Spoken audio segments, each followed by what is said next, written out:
రేవంత్ రెడ్డి గారు real estate రంగంలో అపూర్వ అనుభవం ఉంది. గతంలో ఎన్నో ఇంటర్వ్యూలు కూడా ఆయన చెప్పడం కూడా జరిగింది. నేను ఎక్కువ సంపాదించుకున్నంత రియల్ ఎస్టేట్లోనే ఉంది. సో రియల్ ఎస్టేట్ మీద పూర్తిగా అవగాహన ఉంది. హైదరాబాద్ చుట్టుపక్కల ల్యాండ్స్ కావచ్చు, ప్రతి దాని మీద రేవంత్ రెడ్డి గారికి మంచి అవగాహన ఉంది. అప్పట్లోనే ఒక 25 years బ్యాక్ కోకాపేటలో వాళ్ళు ఒక కన్స్ట్రక్షన్ కూడా స్టార్ట్ చేశారని రీసెంట్గా ఒక ఇంటర్వ్యూలో కూడా చేయడం జరిగింది.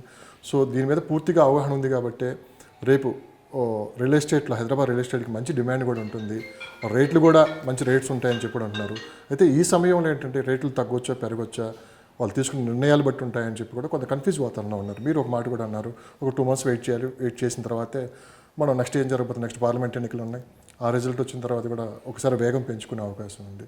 సో ఇప్పుడు మరి ఇన్వెస్ట్ చేయొచ్చా లేదా, లేదు గవర్నమెంట్ తీసుకున్న నిర్ణయాలను బట్టి ముందుకెళ్ళడం బెస్ట్ అంటే మీరు ఏం చెప్తారు? This is wait and watch period అండి. This is the time where you should take drastic decisions. ఎందుకంటే ఇన్వెస్ట్మెంట్ ఇంటూ రియల్ ఎస్టేట్ అంటే it is investment of money. ఆ మనీ మనం డబ్బులు పెట్టేటప్పుడు ఒక 5-6 months వెయిట్ చేసి పెట్టడంలో తప్పులేదు. So it's always better that you wait for the government policies. ఎందుకంటే ఇప్పుడు చాలా పాలసీస్ మారుతాయి.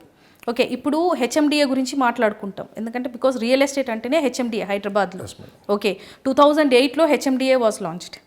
ఓకే, అప్పటి నుంచి ఇప్పుడు వరకు there are certain people who have foreseen. అప్పటి హెచ్ఎండిఏ లాంచ్ అయినప్పుడు YSR garu he plan the ORR.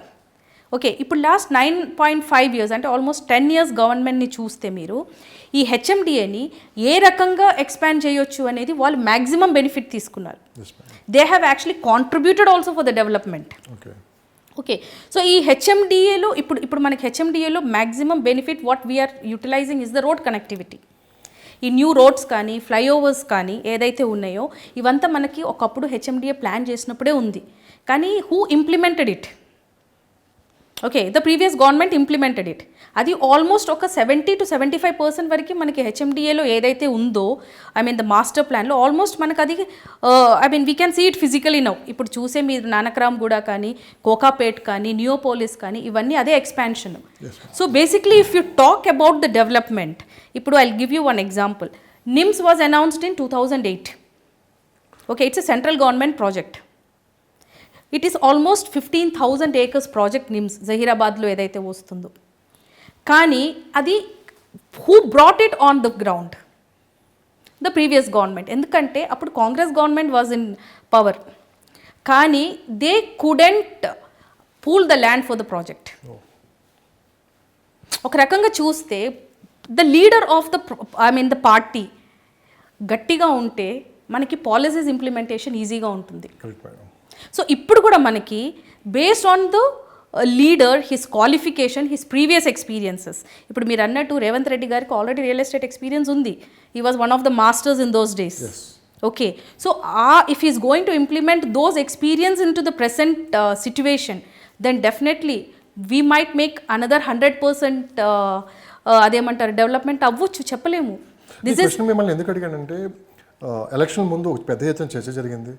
రేపు ప్రభుత్వం మారితే రియల్ ఎస్టేట్ పడిపోతుందని చెప్పి కొంతమంది, ఒక వర్గం అంటే గవర్నమెంట్ ఇప్పుడు ఆల్రెడీ చేంజ్ అయిపోయింది, కాంగ్రెస్ గవర్నమెంట్ వచ్చింది. సో ఎలాంటి చర్చ జరుగుతుంది మీ మధ్య, అంటే ఇన్వెస్టర్స్ మధ్య కావచ్చు, లేకుంటే సో నెంబర్ ఆఫ్ పీపుల్ ఉంటారు మీ వ్యాపారం చేసేవాళ్ళు కావచ్చు, ఎలాంటి చర్చ జరుగుతుంది? సో మచ్ ఆఫ్ ఇన్సెక్యూరిటీస్ అయితే ఉందండి, especially in the foreign investors, NRI investors, వాళ్ళకంతా చాలా ఇన్సెక్యూరిటీ ఫీలింగ్ అయితే ఉంది. కానీ what I want to tell them is real estate అనేది it's not just about land and people, it's about opportunities. ఇప్పుడు real estate ఎందుకు పెరుగుతుంది? ఇప్పుడు నేను హైదరాబాద్కి వచ్చాను, నాకు ఒక ఇల్లు కావాలి, నా పిల్లలకి స్కూల్ కావాలి, నాకు కమ్యూట్ చేసుకోవడానికి రోడ్లు కావాలి. So this is all dependency basis మీదనే మనకి రియల్ ఎస్టేట్ పెరుగుతుంది. సో ఈ డిపెండెన్సీ బేసిస్ ఎప్పుడు వస్తుంది? When you have jobs. Okay, IT ఉంది, ఫార్మా ఉంది, మ్యానుఫ్యాక్చరింగ్ సెక్టర్స్ ఉన్నాయి.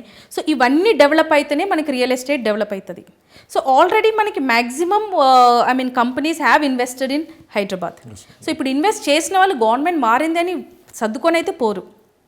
వచ్చిన వాళ్ళు, స్టేబుల్ అయిన వాళ్ళు, they will remain. Okay, they might have little bit of clash with the new government, but new government కూడా వీళ్ళని నెట్టేయరు కదా. బికాస్ డెఫినెట్లీ డెవలప్మెంట్స్ ఉంటేనే నెక్స్ట్ టైం కూడా వాళ్ళు గెలవగలుగుతారు. సో ఐటీలో కూడా ఎంత ఇన్కమ్ వస్తుందో గవర్నమెంట్ కి, రియల్ ఎస్టేట్ నుంచి కూడా అంతే income, similar income is coming. దేన్ని నిర్లక్ష్యం అయితే చేయరు. ఇప్పుడు in spite of doing so much of struggle, in spite of doing so much of developments, BRS party last. అలాంటిది ఇప్పుడు వీళ్ళు if they repeat the same thing definitely they will not come up for the next election. So మనం కూడా ప్రజలు కూడా when a decision is made, this is public decision that Congress has to win, we have to accept them as they have to accept us. ఇది ఒక I mean it is like give and take policy. ఇప్పుడు బిజినెస్లో ఉన్న వాళ్ళు కాంగ్రెస్ వచ్చింది ఇంకా developments ఆగదని ఇప్పటి నుంచి నెగిటివ్ మాట్లాడితే who is going to motivate them? We have to support the government, whoever it is. If we support the government, in turn they will support us. It's just a give and take policy. ఇప్పుడు companies ఉన్నాయి, definitely when a new government comes definitely there is a challenge. ఎందుకంటే it's big money involvement కాబట్టి challenges ఉంటుంది దాంట్లో, కానీ అది ఫేవర్గా చేసుకోవాలి. We have to accept the government, we have to give them the motivation that we're standing with you, we will be with you, then definitely government will do best for the people. సాధారణంగా last 5 years నుంచి last 10 years నుంచి చూసుకున్న west సైడే ఎక్కువ development జరిగింది, ఎక్కువ companies అటు సైడే వచ్చాయన్నారు. చాలామంది ఇన్వెస్టర్స్ కూడా వెస్ట్ సైడే చూశారు. మరి ఏంటి ఇది మళ్ళీ కొనసాగే అవకాశం ఉందా, లేకుంటే చేంజెస్ జరిగే అవకాశం ఏమైనా ఉందంటారా? డెఫినెట్లీ వెస్ట్ సైడ్ మనం ఆల్రెడీ 100% డెవలప్ అయిపోయింది. ఇంకోటి కంపెనీస్ కూడా ఉన్నాయి, అవుతుంది ఆల్మోస్ట్. మనం చాలా మటుకి చూస్తే ఇప్పుడు కంపెనీస్ కానీ రెసిడెన్షియల్ ఏరియాస్ కానీ మొత్తం మ్యాక్సిమం మనకి వెస్ట్ సైడే ఉంది. ఇంక ఇప్పుడు ఎక్స్పాండ్ అవుతుంది west side towards Kollur and all other side, Mokila and all. It is like actually expanding, residential areas అంతా ఎక్స్పాండ్ అవుతూ ఉంది. ఇంకోటి ఓఆర్ఆర్ కనెక్టివిటీ. సో ఇప్పుడున్న గవర్నమెంట్ కూడా మనకి సౌత్ వెస్ట్ మధ్యలోనే ఇండస్ట్రీస్ ఉన్నాయి. మన ఐటీ కానీ what ever the companies we have, it is all in this side. కాబట్టి ఇప్పుడు కూడా ఎక్స్పాన్షన్ అక్కడే ఉంటుంది, అన్లెస్ అండ్ అంటిల్ కొత్త గవర్నమెంట్ ఈస్ట్ సైడ్ ఏదైనా కొత్త ప్రాజెక్ట్ అనౌన్స్ చేస్తే తప్ప. అంటే ఈ ప్రశ్న మిమ్మల్ని ఎందుకు అడిగానంటే, బేసిక్గా గవర్నమెంట్ మారింది, రాజకీయ నాయకులకి ల్యాండ్స్ ఎక్కువ ఇటు సైడ్ ఉంటే అటు సైడే మళ్ళీ డెవలప్మెంట్ జరుగుతుందని చెప్పి. అది ఫేక్ అండి, ఫేక్గా నిజమా పక్కన పెడితే ఫేక్ అండి. అంటే బేసిక్గా మిడిల్ క్లాస్ పీపుల్లో కావచ్చు చాలా చర్చ అయితే నడుస్తుంది వాస్తవంగా. అంటే గతంలో తీసుకున్న పరిస్థితులను చూసామంటే ఇప్పుడు అలాంటి పరిస్థితులు ఉంటాయా ఉండవు? లేదండి, దట్ ఈస్ రియల్లీ ఫేక్. ఎందుకంటే ఇప్పుడు సీఎంకో లేదంటే ఎమ్మెల్యేస్కు ప్లేస్ ఉన్న చోట వెళ్ళి ఇప్పుడు ఐటీ కంపెనీ వాడు వచ్చి కంపెనీ అయితే పెట్టరు కదండి. We're going by a strategy, there is a planning commission. So ఎక్కడ ల్యాండ్స్ ఉన్నాయి, ఎక్కడ అక్వైర్ చేస్తే ఎక్కడ కంపెనీస్కి పర్మిషన్స్ వస్తుంది అంటే అక్కడే చేయొచ్చు. ఇప్పుడు నాకు ప్రగతి నగర్లో ఒక 2 ఎకరాలు ఉందని నేను ఒక ఐటీ కంపెనీ అయితే నేను అక్కడ పెట్టలేను కదా. So it's not possible. Basically government policies చాలా స్ట్రిక్ట్ ఉంటుంది. ఇండస్ట్రీస్ ఎక్కడ రావాలో వాళ్ళు డిసైడ్ చేస్తారు, వాళ్ళు అలొకేట్ చేసిన ల్యాండ్స్లోనే మనకి కంపెనీస్ వస్తాయి. If you go to financial district, it is a సెజ్లోనే మనకు అంత పెద్ద పెద్ద కంపెనీస్ రావచ్చు. ప్రగతి నగర్ నా 2 acresలో రాదు. So this is a fake thing అండి. దిస్ కైండ్ ఆఫ్ థింగ్స్ ఏమవుతుందంటే misleading and misguiding the people. So నడుస్తుంది డెఫినెట్గా. వాళ్ళకి అక్కడ ల్యాండ్ ఉంది, సో అక్కడ డెవలప్ చేశారు, వీళ్ళకి ఇక్కడ, అది తప్పండి. It's nothing like that. Develop చేయొచ్చు, రోడ్లు వేయొచ్చు, లేదంటే ఏమైనా ఎంటర్టైన్మెంట్ స్పేసెస్ క్రియేట్ చేసుకోవచ్చు, ఒక పెద్ద మాల్ తీసుకొని రావచ్చు, అంతే తప్ప కానీ కంప్లీట్ డెవలప్మెంట్ ఆ సైడ్ అవ్వటం అనేది it's wrong. It's actually fake. మిగతా ప్రాంతాలతో పోల్చుకుంటే ఢిల్లీ కావచ్చు, ముంబై, చెన్నై, బెంగళూరు, ఇప్పుడు ఆల్రెడీ చాలా మన ఇంటర్వ్యూలో కూడా మాట్లాడుకున్నాం. బెంగళూరు తీసుకుంటే ట్రాఫిక్ కష్టాలు తప్ప, చెన్నై తీసుకుంటే వర్షాలు పడితే వరద కష్టాలు, ముంబై తీసుకుంటే మీకు అసలు మనకు మిడిల్ క్లాస్ పీపుల్ కదా, కొంచెం రిచ్ పీపుల్ కూడా అక్కడ కొనే పరిస్థితి లేదు. చెన్నై చూస్తేనే, ఢిల్లీ చూస్తేనే పొల్యూషన్. సో ఇవన్నీ ఇన్ని ప్రాబ్లమ్స్ ఉన్నాయి కాబట్టి హైదరాబాద్కి ఎంత డిమాండ్ ఉంది, అందుకే ఇక్కడ ఇన్వెస్టర్స్ ఎక్కువ ఇటువైపు చూస్తున్నారు అనుకోవచ్చా, లేకుంటే ఇక్కడ ల్యాండ్ రేట్స్ తక్కువ ఉన్నాయి అని చెప్పి ఇటు ఇన్వెస్ట్ చేస్తున్నారా? There are multiple reasons why people are investing in Hyderabad. ఒకటేమో మనకి ల్యాండ్ బ్యాంకింగ్ ఎక్కువ ఉంది. హైదరాబాద్లో ఉన్నంత ల్యాండ్ బ్యాంకింగ్ వేరే ఏ స్టేట్స్లో లేదు. ఇఫ్ యూ టేక్ ముంబై, అంత సీషోరే ఉంటుంది. Delhi is a small place. Okay, so Chennai కూడా అంతే. One side of the city is completely filled with sea, ఇంకోటి అక్కడ మ్యానుఫ్యాక్చరింగ్ యూనిట్స్ ఎక్కువ ఉన్నాయి. సో గవర్నమెంట్ ల్యాండ్ కానీ ల్యాండ్ బ్యాంకింగ్ కానీ ఈ ప్లేసెస్లో చాలా తక్కువ ఉన్నాయి. ఇంకోటి government policies is very must.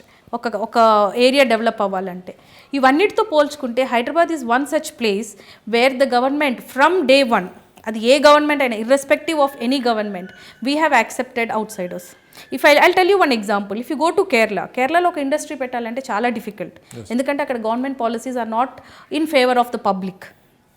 వాళ్ళకి యూనియన్స్ ఉంటాయి, వాళ్ళకి చాలా టఫ్ సిచ్యువేషన్స్ అక్కడ ఒక కంపెనీ పెట్టి అక్కడ గ్రో అవ్వాలంటే. I tell you one example, Kitex company. Okay, more than 3,000 to 4,000 employees work చేస్తారు ఆ కంపెనీలో. That migrated to Hyderabad post covid because the government policies are not that easy there. 1 lakh government export చేసేవాళ్ళు అంటే ఎంత ఎక్స్పోర్ట్ ట్యాక్స్ వస్తుంది గవర్నమెంట్కి? అది కూడా వదులుకున్నారు అంటే because of the government policies. కానీ హైదరాబాద్లో మనకు అలా లేదు. ఇంకోటి కన్స్ట్రక్షన్ కంపెనీస్ని ఇంత అట్రాక్ట్ చేయడానికి TDR and FSI is one of the major reasons. Okay, so benefits కనపడుతుంది బిల్డర్స్కి. ఇంకోటి ల్యాండ్ రేట్స్ ఇప్పుడు పెరిగినాయి, కానీ 5 years 6 years బ్యాక్ ఇంత ల్యాండ్ రేట్స్ లేవు. ఈ లాస్ట్ 5 yearsలో డ్రాస్టిక్గా ఆల్మోస్ట్ 50 to 100% పెరిగిన ఛాన్సెస్ కూడా ఉన్నాయి. So these were all the things that brought up foreign companies కానీ డెవలప్మెంట్స్కి ఇంత కంపెనీస్ హైదరాబాద్కి రావడానికి రీజన్. ఇంకోటి ఫ్లడ్స్ అన్నారు, పొల్యూషన్ అన్నారు. Hyderabad is a plateau. ఇక్కడ మనకి ఫ్లడ్స్ లాంటివి రావు, ఏమున్నా సైడ్ ఎఫెక్ట్సే వస్తాయి కానీ ఫ్లడ్స్ లాంటివి రావు. ఇంకోటి టాకింగ్ అబౌట్ ద సీవేజ్, ఇప్పుడున్న సిచ్యువేషన్లో హైదరాబాద్లో పెద్ద వర్షం పడితే definitely there is a drainage blockage. ఎందుకు అంటే కన్స్ట్రక్షన్ అంత పెరిగింది. సో గోయింగ్ ఫర్దర్ ఇప్పుడు మనకి ఎక్స్పాన్షన్స్ ఎందుకు అవుతున్నాయి? యూ గో టు నియోపోలిస్, అక్కడ రోడ్లు చూడండి 150 feet రోడ్స్ ఉన్నాయి, అక్కడ మీకు ఈ ప్రాబ్లమ్స్ రావు. కానీ ఇప్పుడున్న ప్రెసెంట్ కొండాపూర్ కానీ మియాపూర్ కానీ కుకట్పల్లి ఏరియాస్ చూస్తే డెఫినెట్లీ ఉంటుంది. ఎందుకంటే ఇవన్నీ ఓల్డ్ ఏరియాస్. అప్పట్లో వీళ్ళు ఇంత ప్లాన్ చేసుకోలేదు ఇంత సిటీ గ్రో అవుతుంది అని. సో రోడ్ కానీ డ్రైనేజ్ ఫెసిలిటీస్ కానీ మనం తిట్టుకుంటాం గవర్నమెంట్ని, ఏం రోడ్లు వేస్తున్నారు అని. కానీ if you just look out of your window when your driving, జనాలు ఆ ప్లాస్టిక్ బాటిల్స్ వేస్ట్ అన్నీ తీసుకొచ్చి దాంట్లోనే వేస్తారు. So where is the common sense? Public common సెన్స్గా బిహేవ్ చేస్తే డెఫినెట్లీ ఇలాంటి ప్రాబ్లమ్స్ ఉండవు. కానీ ఇవన్నీ మనసులో పెట్టుకొని ఇప్పుడు మనకి కొత్త హెచ్ఎండి ఎక్స్పాన్షన్ ఏదైతే ఉందో రోడ్స్ కానీ డ్రైనేజ్ సిస్టమ్స్ కానీ పర్ఫెక్ట్గా చేస్తున్నారు. ఎందుకంటే దీస్ ఆర్ ఆల్ లైక్ ఇవి అన్ఎక్స్పెక్టెడ్ అనమాట. కానీ going further we're expecting that the city will grow. And in another 1 or 2 years, actually if the last government was continuing, definitely మనం టేక్ ఆఫ్ చేసేది. But now we're hoping that we will take off. హైదరాబాద్లోనే మనం number 1 city అవుతాం.